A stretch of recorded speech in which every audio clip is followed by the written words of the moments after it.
Hey comic book fans, and welcome back to the Comic Fix, your one-stop shop for every single thing DC Comics, to some creator-owned, to a little bit Marvel. My name's David and welcome to the Comic Fix. Now in today's video, I'm going to start off with a book that has proven to me that you don't need a new #1 on your title to make the book seem new and fresh. All you need is a new writer, and with Red Lanterns, with Charles Soule on the book, he has made this book into one of the best books in all of DC Comics.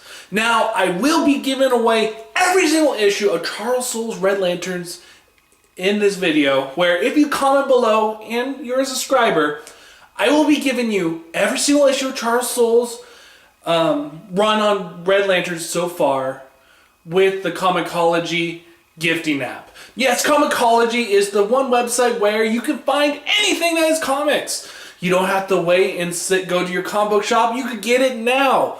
And so with Comixology, I will be giving away the first, I think it's like 4 or 5 issues of Charles Soule's run, so you, the fans, can pick this book up and see it and read it and believe it. And so with that, let's just start on with the Red Lanterns issue number 27 review.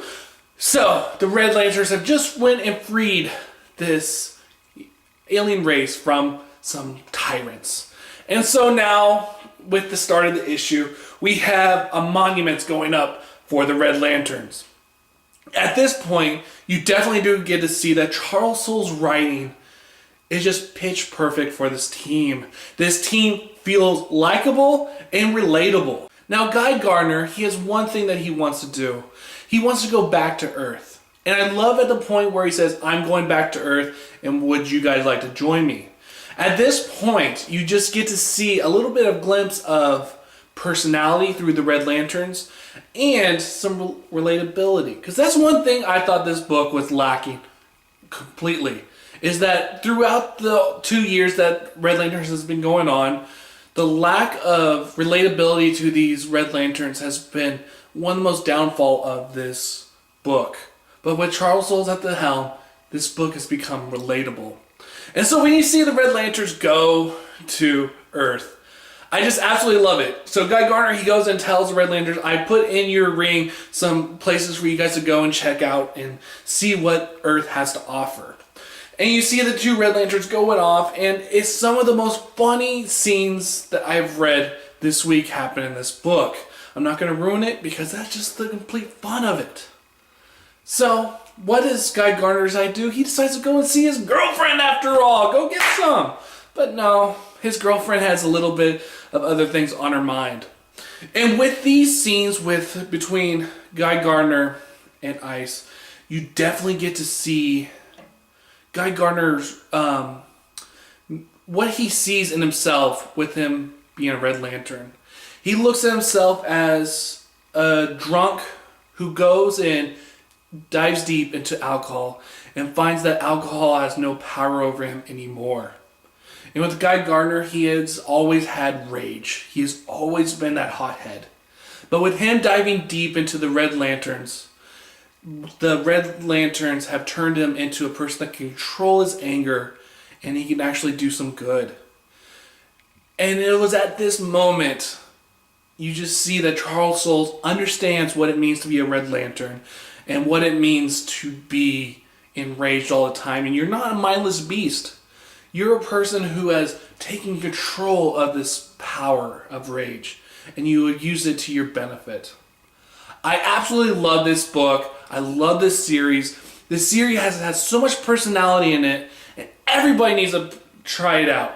So comment below and tell me, what have you thought about Charles Soule's run on anything, because he's on so many books for DC and Marvel. I would love to hear you guys comment below. If you comment below about the Red Lanterns, I will put you in running for every single issue of Red Lantern. And if you haven't tried it, comment down below. Say, hey, I want to try this, David. And maybe, just maybe, you can win. I think it's the 5 issues of Charles Soule's run on Comixology. I'll just gift it to you, and it will be just... I want to make fans out of everybody for this series, and that's how I'm going to do it. So, Red Lanterns issue number 27 is a fantastic ride. I recommend everybody go and read this book. It has humor, it has action, And most of all, it has personality. And I give Red Lanterns issue number 27 a 5 out of 5. The next book I'm going to be taking a look at is Flash issue number 27. Now, Brian Buccellato and Francis Manapul, they left the book of Flash about a couple issues back. Brian Buccellato decided he'll come back onto the Flash book for a little bit of time until DC Comics gets a new writer for this series. Now, with Brian Buccellato on the helm, he definitely is going and diving deep into the psyche of the Flash. Now, there's one thing that's been bothering the Flash since the beginning, is that who murdered his mother? Now, Barry Allen's father has been said to be the murderer, and he is now in prison. And the Flash always made his goal to go and figure out who killed his mother and rectify his father's name. I absolutely love this issue for that reason. You see Barry Allen as almost like a childlike figure. He sees a missing piece into his mother's murder, and he wants to believe so heartily that this is the missing piece, that he's just blind to everything that's around him. There will be points in this issue where you will see Barry Allen seeing his mother in a different light. I absolutely love this book for that reason. This is diving deep, not into the Flash, but into Barry Allen and who he is as a character. And I really do not think that any other writer could not have done this story as well told as Brian Buccellato. The only downside to this book, I thought, was at the beginning of the issue where you just see the Flash going and taking down some criminals who just went and stole some diamonds from all these diamond stores. And that was where I was just like, oh God, it's going to be one of those books. It's just going to be a book that you just see the writers go, okay, here you go, here's the story. Yeah, I don't have really anything to tell. Which I was glad to find out he had something to tell, because really, if you're just at the comic book shop and you're kind of iffy about this issue and you just flip through the first couple pages, you would say to yourself, I'm putting this book back. This does not look like a good story. But let me tell you, if you get past the first 3 pages, you're in for a very good treat.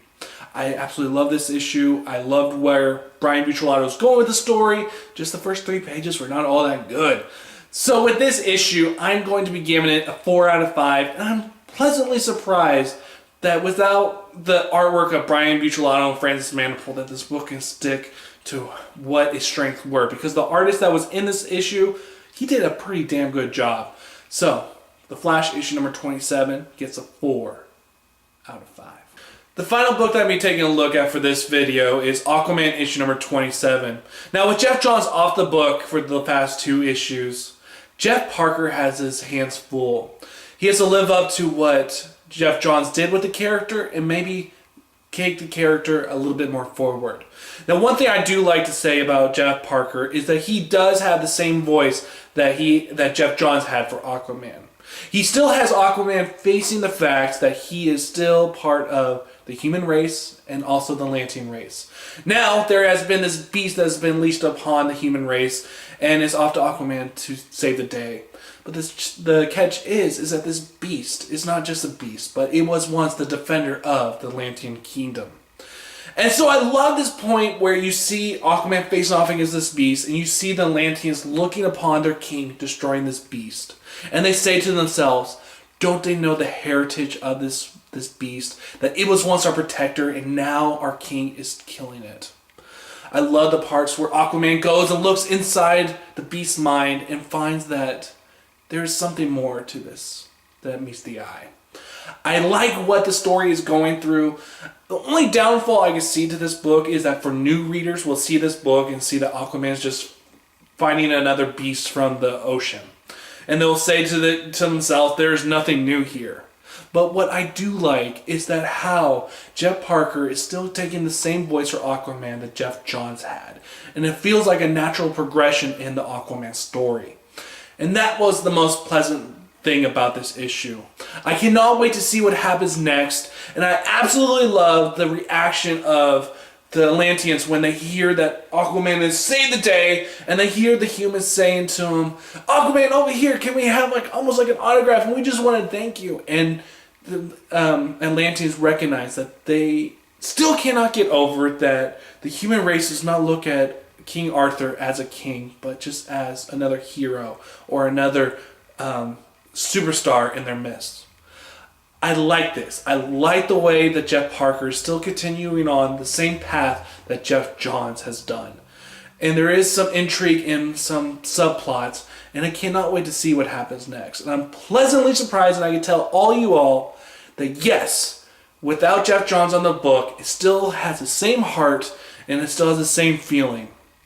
Now let's just hope that the book can keep on its magical pace, and with the next book series that's going to be coming out with Aquaman and the others coming out in April, let's hope that they can also continue the pace, because I gotta say, the one thing that the New 52 did right was reintroducing Aquaman to the brand new people, and it has just been fantastic. And I'm so glad to see that this character has become one of those tropes that you've seen on TV before, where all he does is talk to fish, and that's it. And how DC Comics with Jeff Johns has just rectified this character and made him into something that you can look at and say, yes, this guy is a hero and he does belong in the Justice League.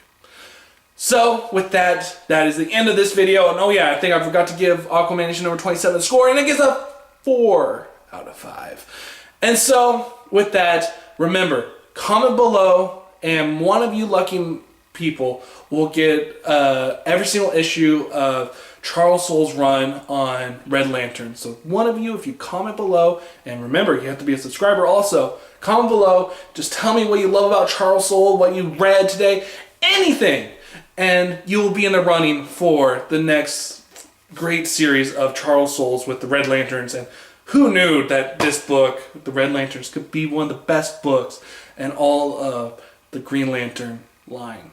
So I'll see you guys next time on the Comic Fix.